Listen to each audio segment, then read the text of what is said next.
안녕하세요. 김사유입니다. 오늘 소개드릴 책은요, 닐 올리버의 잠자는 죽음을 깨워 길을 물었다 입니다. 출판사는 윌북입니다. 닐 올리버는 영국의 고고학자이자 역사학자 그리고 방송인입니다. 그래서 그런지 책을 읽어보시면 역사를 굉장히 탁월한 관점과 태도, 필력으로 전달하고 있다는 생각을 하실 수 있을 텐데요. 책은 총 12가지 키워드에 각 키워드별로 3편의 글을 묶고 있습니다. 각 글은 제일 앞에 유물과 유적에 대한 정보를 제공하고 글을 시작을 합니다. 그래서 유적을 통해서 과거를 어떻게 재현하는지를 차분히 풀어낸 책입니다. 오늘 영상에서는요, 책에 대한 감상평과 장점, 그리고 유의점을 간단하게만 이야기해 보도록 하겠습니다. 첫 번째 감상은요, 닐 올리버의 겸손한, 겸연한 태도를 잘 느낄 수 있었다는 점입니다. 인간이 지구에 잠깐 지나가는 존재라는 점을 상기시키면서도요, 우리가 자연과 긴밀한 관계를 가지고 있는 존재이기 때문에 의미가 있다는 점을 이제 확실하게 메시지로 전달하고 있는데요. 이러한 메시지들이 자칫하면 허무함, 무의미함으로 결론이 날 수 있는데 우주, 자연 앞에 인간을 겸손하게 만들면서도 유의미하게 표현하고 있기 때문에 굉장히 이 균형을 잘 맞추고 있다라는 생각을 했습니다. 이런 내용들은 4부 세입자들 편에 잘 나타나 있는데요. 일부 읽어드리도록 하겠습니다. 다른 모든 종과 마찬가지로 인류종 또한 자연의 편집 과정에서 무수히 잘려나갔다. 자연은 엄격한 편집자처럼 작품 하나하나를 들여다보고 사정없이 가위를 휘둘렀다. 지구는 가늠하기 어려울 만큼 수많은 생명체로 가득 차 있지만 자연은 그들의 수를 계속 덜어냈다. 그의 몇몇 자손들은 태어나자마자 죽었다. 개 중에는 수백만 년 동안 살아남아 최종 선택을 받은 것처럼 보이는 이도 있었지만 그들에게도 어김없이 끝은 찾아왔다. 자연은 연쇄 살인마다. 이는 좋을 것도 나쁠 것도 없는 사실이다. 도시와 실내에서 주로 생활하는 현대인은 주는 거 없이 받기만 하려는 심보로 자연의 자원을 이용하려 든다. 현대인은 자연과 동물의 세계에서 더 멀어지는 것을 진보라고 여기는 듯하다. 그러나 우리가 다가오는 비냄새를 맡을 수 있다는 사실, 그리고 그것을 좋아한다는 사실은 우리가 땅과 흙에 긴밀히 연결된 존재라는 걸 말해준다.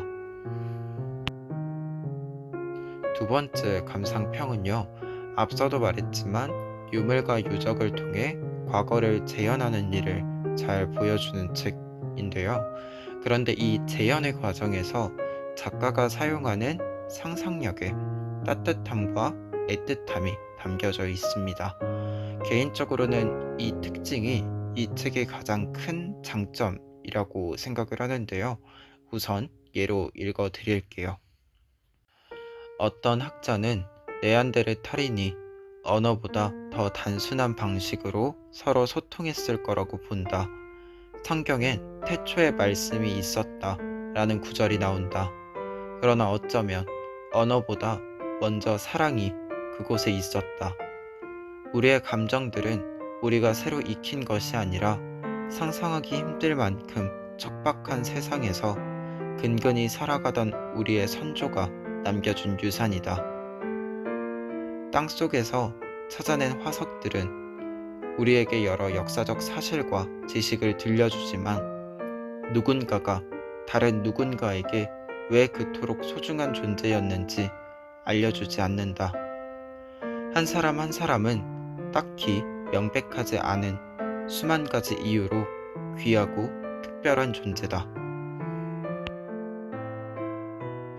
역사는 사료를 바탕으로 재현을 합니다.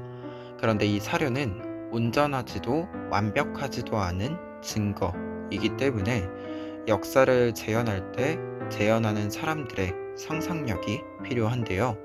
그런데 이 상상력이라고 하는 것이 합리적이어야 하는 것은 맞지만 객관성이라는 숫자적 기준에만 매몰되면 결국에는 우리가 역사하면 어렵다라고 생각하는 그런 문체들과 정보, 사건의 나열이라는 결과물만이 나오게 됩니다.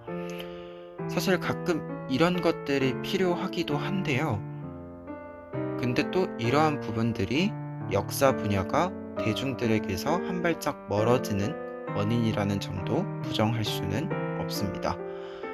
이런 점에서요, 이 책이 사료의 적절한 사용과 작가의 상상력의 사용을 적절히 교차시켜서 합의점을 탁월하게 찾아냈다라고 이야기 드릴 수 있겠는데요.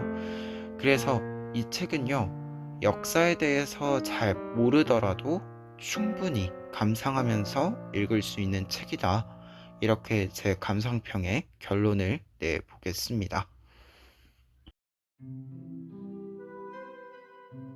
아쉬웠던 점은요, 책은 유물의 제시, 작가의 해석, 결론과 교훈으로 반복된 구조를 가지고 있습니다. 그런데 이 구조의 글이 36개인 거예요.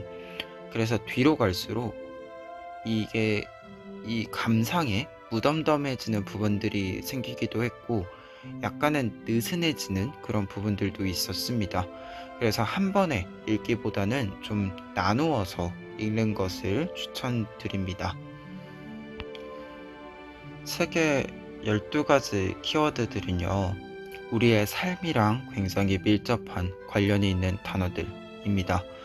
그래서 과거에 대해서만 이야기하는 것은 아니고 현재 우리가 사유하는 과거에 대한 고찰도 함께 담아내고 있는데요.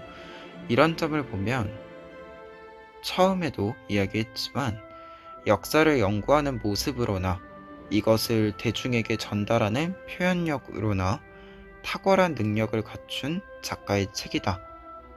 다시금 이렇게 이야기를 드릴 수 있을 것 같아요.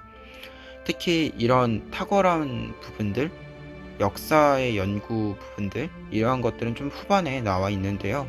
그래서 전반부는 유물과 유적에 대한 이야기를 감상한다는 생각으로, 후반부는 이야기를 만들어가는 데 있어 전문성을 가진다는 것이 어떤 태도인지, 어떤 모습인지 생각하시면서 읽어보시길 추천드립니다. 오늘 영상은 여기까지이고요. 저는 다음 영상에서 또 뵙도록 하겠습니다.